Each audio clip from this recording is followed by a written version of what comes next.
Hello student, today we will study about the reflection of light and the rules, laws of reflections and some important terms of the reflection. तो as you all know that कि जो reflection है वो two types के होते हैं. पहला जो है वो स्पेकुलर यानी कि रेगुलर रिफ्लेक्शन होता है जो कि स्मूथ सरफेस पे होता है.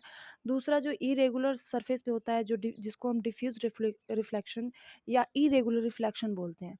तो इन दोनों में डिफरेंस क्या है? जो रेगुलर रिफ्लेक्शन होता है उसमें लाइट की रेस हमेशा पैरेलल होती है रिफ्लेक्ट होने के बाद भी, जबकि जो डिफ्यूज रिफ्लेक्शन है उसमें लाइट की जो रेज है वो स्कैटर्ड होती है, उसका कोई प्रॉपर डायरेक्शन नहीं होता है, वो एक दूसरे को कट भी कर सकती हैं.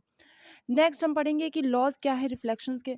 तो रिफ्लेक्शन के टू लॉज हैं. पहला जो है वो ये है कि जो एंगल ऑफ इंसिडेंस होता है और एंगल ऑफ रिफ्लेक्शन होता है ये दोनों हमेशा किसी भी केस में इक्वल होते हैं. दूसरा जो लॉ है वो इंसिडेंट रे, नॉर्मल रे और रिफ्लेक्टेड रे तीनों जो है हमेशा एक प्लेन में रहेगी.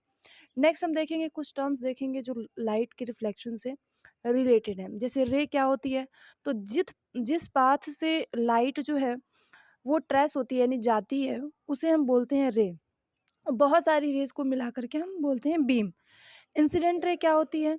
जो लाइट की रे पड़ रही है मिरर पे या एक सरफेस पे जहाँ से वो उसका रिफ्लेक्शन होना है तो उस रे को हम इंसिडेंट रे बोलते हैं. जो लाइट फिर रिफ्लेक्ट होके मिरर से बाउंस बैक होके वापस जाती है उसको हम रिफ्लेक्टेड रे बोलते हैं.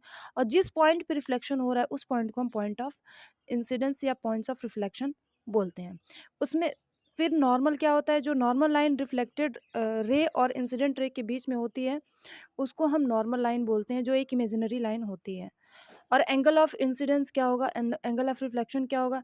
नॉर्मल लाइन से रे ऑफ जो इंसिडेंट रे होगी और नॉर्मल लाइन होगी उसके बीच का जो एंगल होगा वो एंगल ऑफ इंसिडेंस होगा. और नॉर्मल लाइन से और एंगल ऑफ जो रिफ्लेक्टेड रे है उसके बीच का जो एंगल होगा वो एंगल ऑफ रिफ्लेक्शन होगा. Thank you.